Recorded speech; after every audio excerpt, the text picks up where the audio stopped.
Hey, welcome to Cheaper Jeeper TV. On this episode, we're going to look at how you would do a ceramic coat decontamination. And we're going to have a look at the trail rash that we encountered last week. So stick around.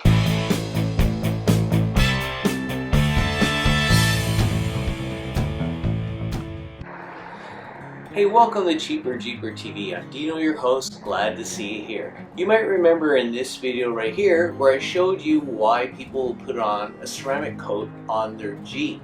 We looked at what a ceramic coat is and I showed you how it gets applied. So if you're interested in that, make sure you check out that video. And in that video, I also introduced you to my friend Rob, who does this as a bit of a side hustle where he helps his fellow Jeep Club members and does ceramic coats for people.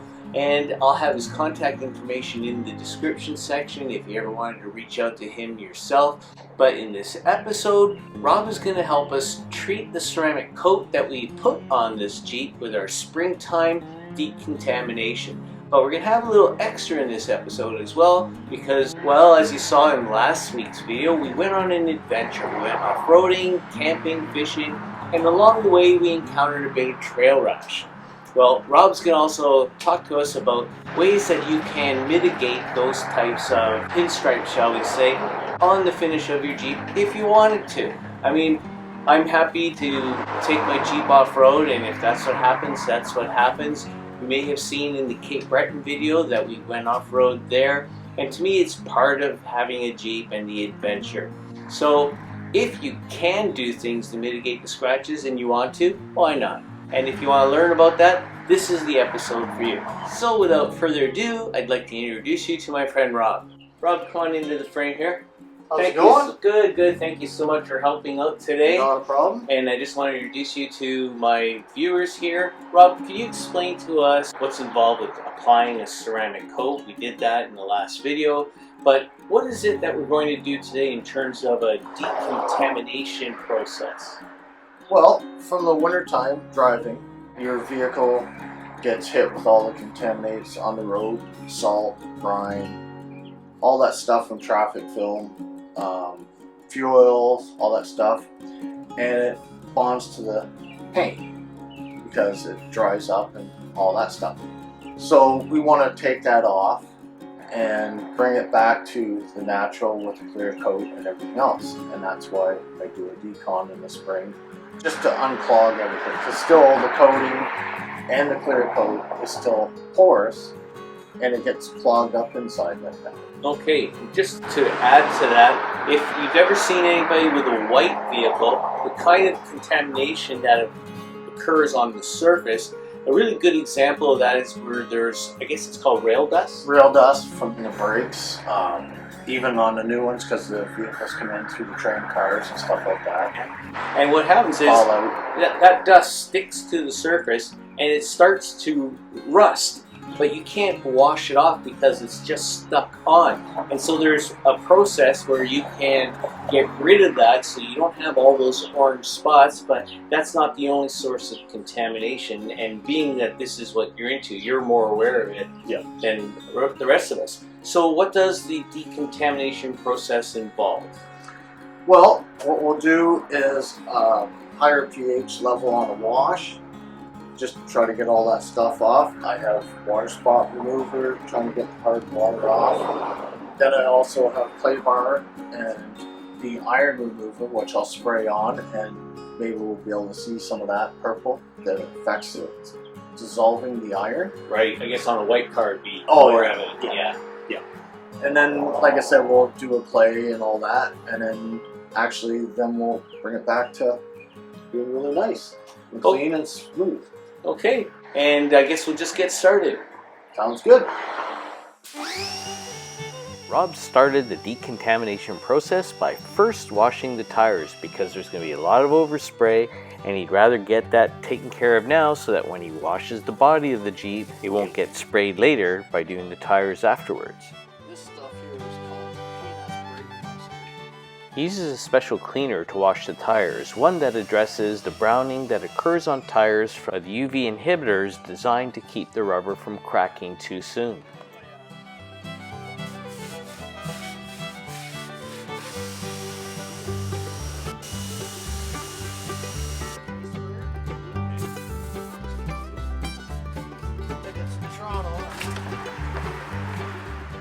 by the time Rob is done, the rubber on the tires look nice and black and that brownish staining has been removed. So now I'm just basically going to do a pre-soak. We'll let it dwell for a few minutes.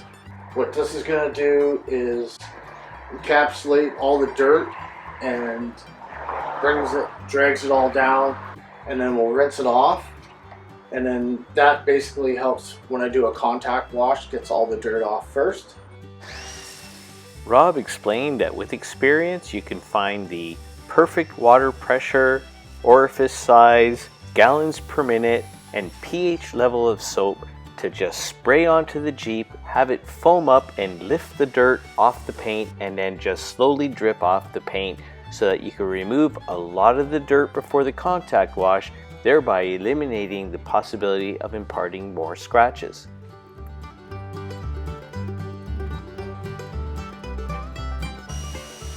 After the soap has had time to dwell and pick up some dirt, Rob rinses it off and continues the decontamination. So Dino, in the process, like I said, we're going to spray it with Iron X first and start some, because we noticed it was a little slower beating. It was turning more into a sheeter. So, and see if we can remove some of the contamination. Okay. Okay. So I just want to spray the lower half. Let this dwell for a minute.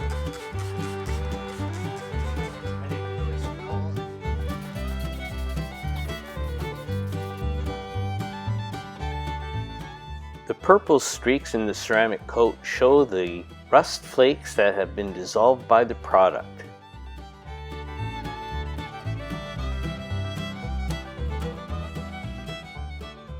So my next step will be water spot remover, and it breaks down the hard water from the winter, from the road salt and all that stuff too, and it helps decontaminate the coating.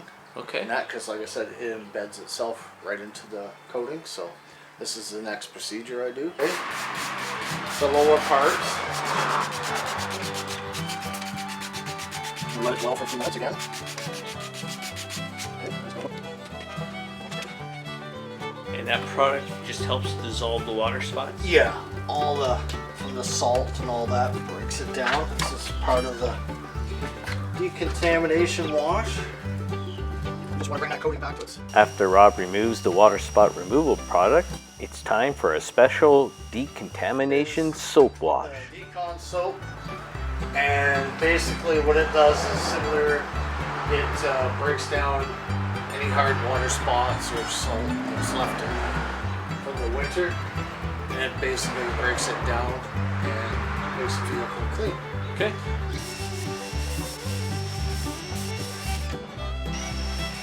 And this shampoo is higher on the pH level, and it's more acidic. Okay. That just helps break down the dirt? Yep. Okay. So basically, what are you going to do now? Now we're just going to do the contact wash and use the 2-bucket method and hand wash all this, and then after that we'll rinse off and proceed to dry. Okay.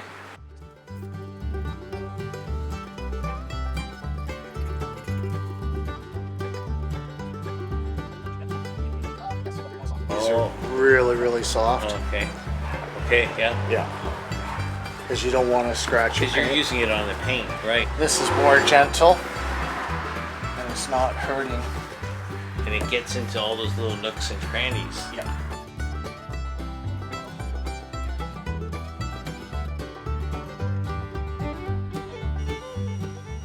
So Dino, we just did the final wash.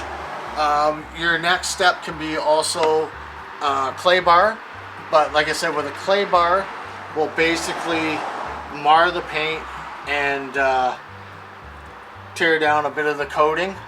So they have new stuff out, clay mitt, which is not abrasive to the coating or to your paint, but it gets any more contaminated off. I noticed now we got a lot of the sheeting back, but I did notice one big thing that's stopping it from really beating is all those scratches. Now we'll end up talking about what we want to do with that, or if you want to leave it or proceed to do with something else. But another good thing for a topper for your vehicle, a ceramic coating, there's a bunch of products out in the market today. This is one of them by Decon. It's called Wet Coat, and basically it adds a 2 to 3 month protection and extra beading. So you just apply it like this and into the rims too, and then we just hit it and they'll start, and that helps keep your wheels a lot cleaner from brake dust and all that stuff, easier to maintain. Same as your windows.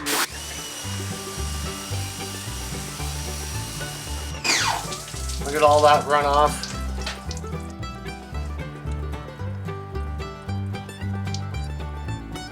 Okay, right now we're just using the Red Company's towels to dry it off, or we can use a blower, leaf blower or whatever, to blow it all off. Just want to drag it nicely. You don't want to put too much pressure down on it.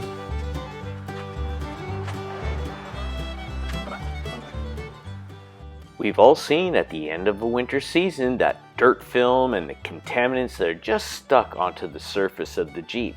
And if you have a ceramic coating and you want to get the most out of it, we have to decontaminate the surface the way we did in today's video. And when you look at the Jeep at the end of the process, you could certainly see that the ceramic coat is back to its shine and glory and giving protection. But what about all those hairline scratches that we picked up along the trail last week? Well, it does seem that the ceramic coat protected the Jeep a little bit, and there are still some scratches in the ceramic coat, which is a lot easier to deal with than having them permanently in the clear coat. And after Rob explained the products and the process and cost involved with dealing with those scratches in the ceramic coat, it just didn't seem worth it to me, since I still have some more adventures planned ahead. And looking here at the Jeep a week later, I think it looks fine. Rob and I spent some time talking about the variety of products and processes that you could use to detail your Jeep and deal with scratches and things, and I realized that we're going to have to make a separate video on that, and I'm going to include that in the Jeep Garage series of videos. And what we'll do is we'll take advantage of Rob's experience and come up with a list of garage supplies and materials for Jeepers like you that want to look after their Jeeps. Hey, that's it for this week's episode of Cheaper Jeeper TV. I hope that you found the information helpful, and if you did, how about giving the video a thumbs up? And if you're new to the channel, feel free to hit the subscribe button and the alert bell so you'll be notified when the next video comes out. And if you're interested in reaching out and you have a few questions for Rob, I'll have his contact information in the description section below. So until the next time, I'm Dino for Cheaper Jeeper TV. Be well, stay safe, take care.